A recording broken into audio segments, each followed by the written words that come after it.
शुरू करती हूँ अल्लाह के नाम से जो बड़ा मेहरबान निहायत रहम करने वाला है। हज़रत ज़ैद बिन साबित रज़ी अल्लाह ताला अन्हु बयान करते हैं कि हजूर नबी अकरम सल्लल्लाहु अलैहि वसल्लम ने फरमाया है कि बेशक मैं तुम में दो नाइब छोड़कर जा रहा हूँ। एक अल्लाह ताला की किताब जो कि आसमानों ज़मीन के दरमियान फैली हुई रस्सी की तरह है, और मेरे अहले बैत, और ये कि ये दोनों उस वक्त तक हरगिज जुदा नहीं होंगे जब तक ये मेरे पास हौज़े कौसर पर नहीं पहुंच जाते। इस हदीस को इमाम अहमद बिन हम्बल ने रवायत किया है। या रसूल अल्लाह, आपके कराबत कौन हैं जिनकी मोहब्बत हम पर वाजिब है? तो आप सल्लल्लाहु अलैहि वसल्लम ने फरमाया, अली, फातिमा और इनके दो बेटे हसन व हुसैन। इस हदीस को इमाम तिबरानी ने रवायत किया है। हजरत सैयदा फातिमा तो ज़हरा रज़ी अल्लाह ताला अन्हा की वफात के बाद हजरत मौला अली ने उनकी वसीयत के मुताबिक दूसरी शादी की।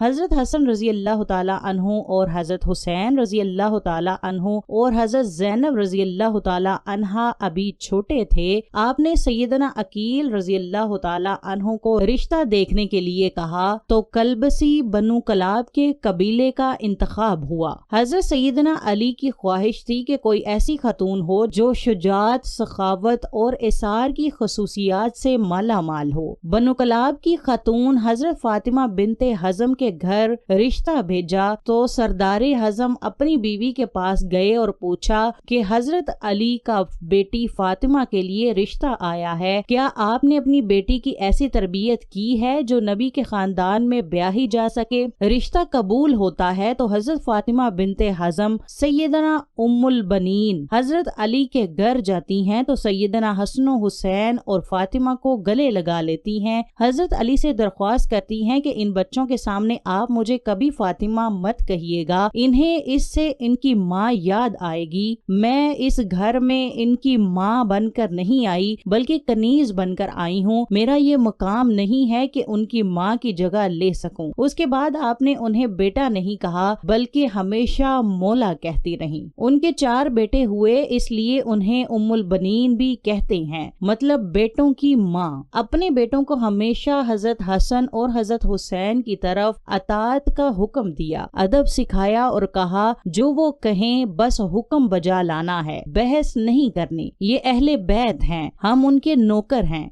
हजरत अब्बास अलैहिस्सलाम लश्कर हुसैन के सिपा सलार भी रहे। शुजात में ये एक मकाम रखते थे, दोनों हाथ से तलवार चलाते थे। जंगे सफीन में सैयदना अली ने उनको भेजा तो मोहम्मद बिन हनफिया रहमतुल्लाह अलैह कहते हैं कि मौला आप सिर्फ अब्बास को क्यों आगे भेजते हैं? तो सैयदना अब्बास कहने लगे, हसन हुसैन मेरे अब्बा की आंखें हैं और मैं उनका बाजू, और बाजू हमेशा आंखों की हिफाजत करता है। हालांकि उम्र में हजरत हसन हुसैन से छोटे थे। माँ की तरबियत हर मकाम पर झलकती थी। वाकया करबला में जब एक एक करके लश्कर हुसैन के सिपाही शहीद होते गए तो सैयदना अब्बास ने मौला हुसैन से दरख्वास्त की कि मुझे जाने दें। सैयदना हुसैन उनसे तलवारें ले लेते हैं कि बस अब्बास पानी ले आओ। आप पानी लेने जाते हैं तो यजीदी लश्कर उन पर हमला कर देता है, दोनों बाजू काट देते हैं। वहीं जिन्होंने हजरत हुसैन की हिफाजत करनी थी